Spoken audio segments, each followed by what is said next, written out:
Hey, what up, YouTube? It's your boy Trizzle with Triz Tech and Electronics. I'm here this afternoon to talk to you about the iPad 2. This thing is a little outdated now. There's a new version of it, the new iPad, which was released about a month and a half ago. The iPad 2 is still a leading competitor in tablets and has pretty much set the benchmark for tablets these days. And it's even still competing with the new iPad in sales. And they dropped this price significantly. Right now, you can pick up a iPad 2 for $399 at places like Best Buy, Walmart, Target, places of that nature. Anywhere that pretty much carries the iPad, which is any of those stores, including Apple itself. The price on it is now $399, which is $100 less than its predecessor, the new iPad. That's for the 16 gig version, which is what this is. You can't see that on mine because I have the little Mario on the back, which gotta represent. Got this this Mario vinyl off of a website called etsy.com, etsy.com. Shout out to you guys.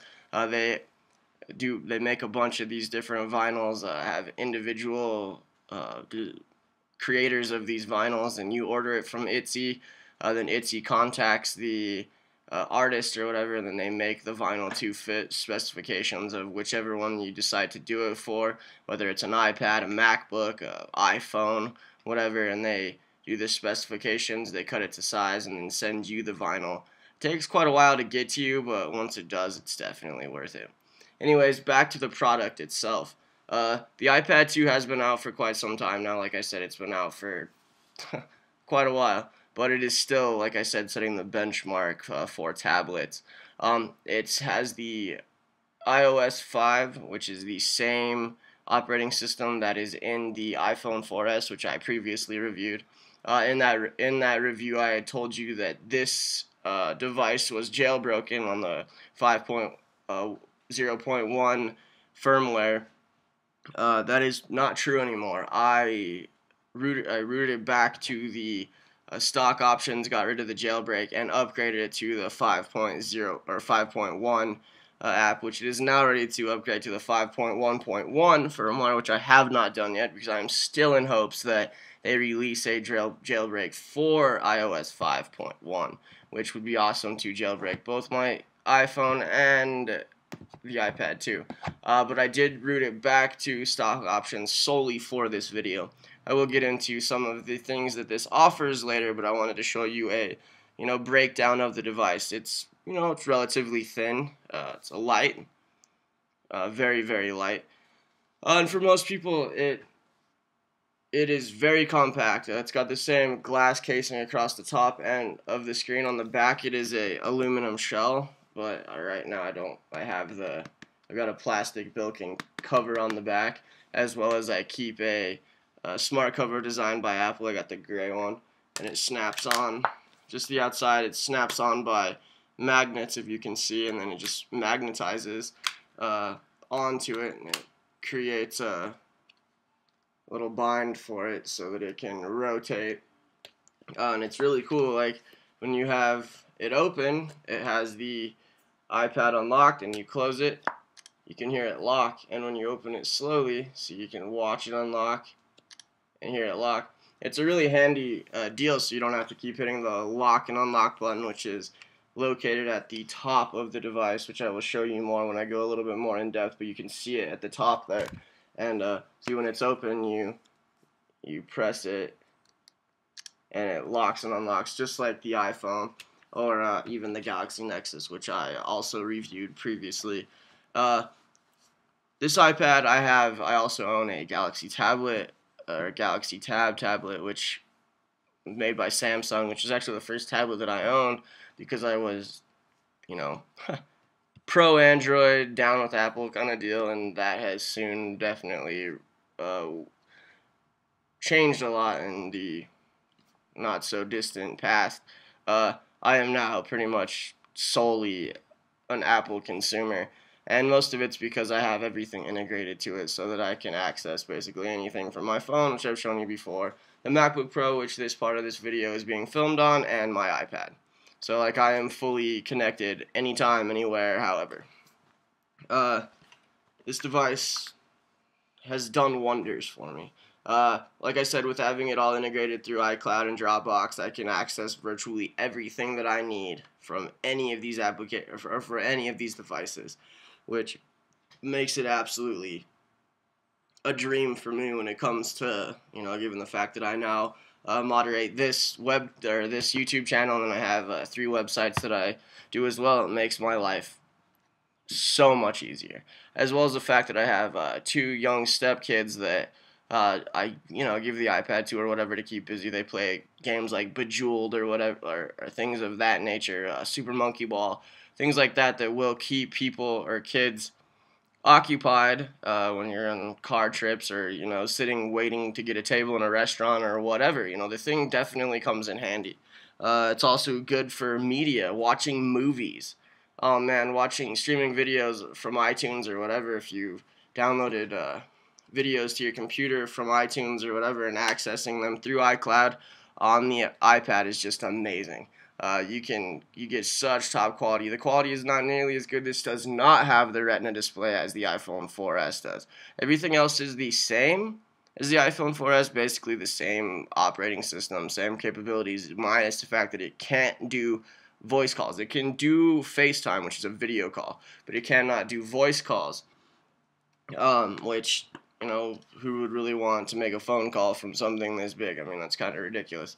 But either way, watching videos on it, as I was saying, is just amazing. It doesn't have the Retina display. The new iPad, which I will talk about in a later video, does have the Retina display, and it is just amazing, the graphics that thing has. But as far as I'm concerned, the iPad 2 is almost a better buy. It's $100 cheaper, like I said, than the new iPad, which I will do a head-to-head review between the two of them later on. A lot of people have done them, and you can basically get the idea from watching those. I mean, they haven't done a whole lot. It's kind of like the same deal as from the iPhone 4 to the iPhone 4S. There was some advancements, such as, in the new iPad, the camera and video capture have been upgraded. It does have full VGA video here on the video but the megapixels are the same as the front-facing camera of the iPhone 4S, which is 0.3 megapixels. So it's really bad. It doesn't have a flash. It doesn't do very well with pictures at all. In very well-lit areas, such as outside, it takes decent pictures, but they still come out very grainy when you look at them on a computer or whatever. Whereas the new iPad has full flash. It's an 8 megapixel camera. Things look a lot better on the new iPad. This one, though, I mean, it's not real comfortable to be walking around your yard taking pictures of something, with a thing that's 9.6 inches big. I mean, that's quite large to be carrying around snapping photos with. Whereas, I mean, you have your cell phone, or a camera for that matter, which are significantly smaller. Either way, the iPad definitely has some things that the leading competing tablets don't have. And, when you buy an Apple product, you are spending more money than you will for a leading competitor Android tablet or what have you. But you pay for quality. They do last a long time. They are, relatively durable. And you also have, Apple's customer care, which their customer service at Apple is pretty good, if you ask me. They answer questions, they help you out, they try to walk you through it. Other thing that I also really enjoy with this is I have AirPlay I have an Apple TV attached to my HD TV, which you can see in the background, which is a 47-inch Vizio 3D HD TV. And it's really cool because you can be playing games on your iPad and they will stream directly through the Apple TV to your TV, so you can be playing racing games using the iPad as your steering wheel, which I will show you some AirPlay games in a later review. But I just want you to get an idea of how versatile this little device is. And with that said, we are now going to get into some more close-up images and aspects of the ins and outs of this device. Here we are with a close-up shot of the iPad 2 and the applications that I currently have on the device. It works similar to the iPhone 4S, where when you scroll to the sides, you have different field of views and different screens with applications on them. This one is the search screen, which is similar to the one on the iPhone 4S, which I showed you when I did the review of the iPhone 4S. You can type into this little search view right here. You can type anything on here and it will search anything inside the device, whether it's from contacts, applications, reminders, calendars, whatever. And if you type something into it and it cannot find it on the device itself, it will search the web. It'll do a Google search and search for whatever you are looking for. So it is a very handy deal. You do not even have to open up the browser, which is Safari down here in the bottom left hand corner. You don't even have to click on that. It'll search for you. You just ask if you want to do a web search and you will say yes.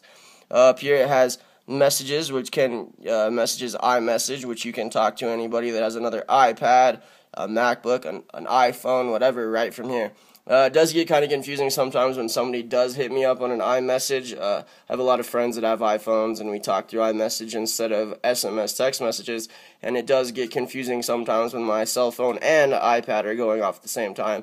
But with the iPad, as long as you delete conversations between you and somebody else, they will not pop up, even though they have popped up on your iPhone, which is a handy thing to know. You have a lot of things on here, though. You have photo booth, just as you do on a MacBook Pro. You can click on that and take pictures of yourself, add in graphics, effects, different things, which is really nice. It has the iTunes Store here, which is a very handy thing. Game Center, which is where you can buy and download games and play them online with other people. Some of the games you can download from the iTunes Store.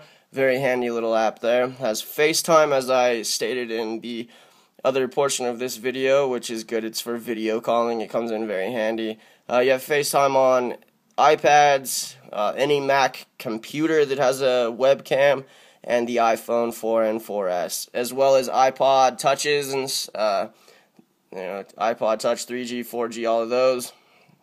So it's a very handy thing. It's just like the messages deal, which can also do that. Then you have your Facebook and Twitter, your social networking websites, which I use a lot. And then you have Kindle, which is a ebook store where iPad has iBooks, which is whatever. I don't use iBooks. I already had a Kindle account when I was a Android user, so I strictly try to stick to that. IMDb, you stay up to date on media and movies. That's what I have that for.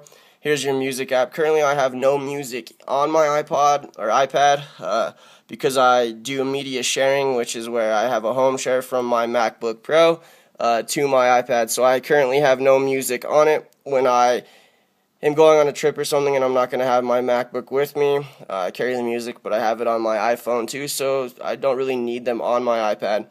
I do have a few movies on there, which you can click, videos, which is right here. I have videos like Thor and things like that, which are, cool videos, but I don't have, not going to show you any content of those right now. But, you have all of these applications, which are pretty amazing. TeamViewer is an amazing application. If you do not know what that is, it's right here. This application is a remote assistance from my iPad. I also have it on my iPhone as well, where you can search the desktop of your laptop. Like I have it on my MacBook Pro, so I can be searching anything on the desktop of my MacBook Pro from my iPad. So it makes it really handy where if I am away from the house for some reason and I need to get something off the desktop of my MacBook, all I have to do is remotely control it from my iPad, and I can see whatever. This is a Wi-Fi version. It does not have 3G or 4G capability. Oh, these don't come in 4G. They come in Wi-Fi and Wi-Fi 3G. This is a Wi-Fi version. I did not spend the extra money for the 3G capability since my iPhone has a 3G hotspot. All I need to do is remotely activate the portable hotspot on my iPhone, and it will remote assist the iPad and connect just to the Wi-Fi network like it would, connecting to Wi-Fi from my house. There's a calculator YouTube app, which is very, very important. Of course, there's the rest of my videos from my channel on YouTube. And I don't know, I hope that's given you a brief overview of what's going on here. I really hope that was informative and that you guys have had a good time. I'll catch you guys on the next video. Peace out, YouTube.